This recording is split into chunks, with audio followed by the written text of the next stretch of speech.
तुमच्या घरात जर लहान मुलं असतील, अगदी लहान बाळ 1 ते 2 दिवसांच्या पासून ते 12 वर्षांच्या मुलांपर्यंत जर असतील आणि त्यांना जंताचा त्रास होत असेल किंवा पोट दुखून पोटात कळ येऊन संडासला होत असेल, जुलाब होत असतील, पाण्यासारखे जुलाब होत असतील आणि जर रक्तही पडत असेल जुलाबातून, तर मी हे एक औषध सांगणार आहे जे तुम्हाला निश्चितच खूप फायद्याचं ठरू शकतं. ते आहे मुरुड शेंग. हे असं दिसतं ते. तुम्ही इथे बघाल तर ह्याला असं पीळ घातल्याप्रमाणे त्याची रचना आहे आणि ही अशी रचना आपल्या आतड्यांची असते. ह्याला संस्कृतमध्ये आवर्तनी असंही म्हणतात आणि त्याचं लॅटिन नेम आहे हेलिक्टेरस आयसोरा. तर जर काही पोटाच्या आतड्यांच्या तक्रारी असतील तर निश्चितच हे औषध खूप गुणकारी पडतं.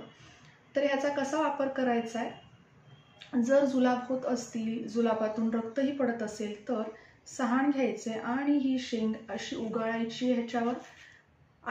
बाळ अगदी लहान असेल तर आईच्या दुधामध्ये उगाळा, मोठं असेल तर पाण्यामध्ये किंवा म्हशीच्या दुधामध्ये तुम्ही उगाळू शकता 1 चमचा दुधामध्ये आणि मग त्याची जी पेस्ट होईल, चाटण तयार होईल ते तुम्ही बाळाला चाटवू शकता.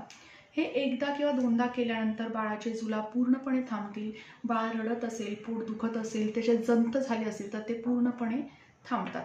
अर्थातच आयुर्वेदिक डॉक्टरांच्या सल्ल्याने हे सुरू करा.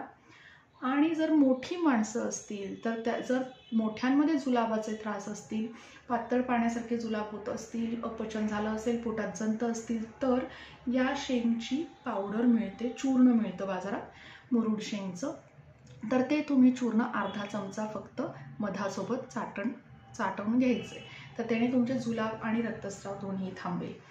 बाहेरून त्वचेवरती जर भाजलं, कापलं, काहीही झालं असेल आणि रक्तस्राव होत असेल, रक्त वाहत असेल तर ह्याचा फळाचा तिथे लेप करायचा.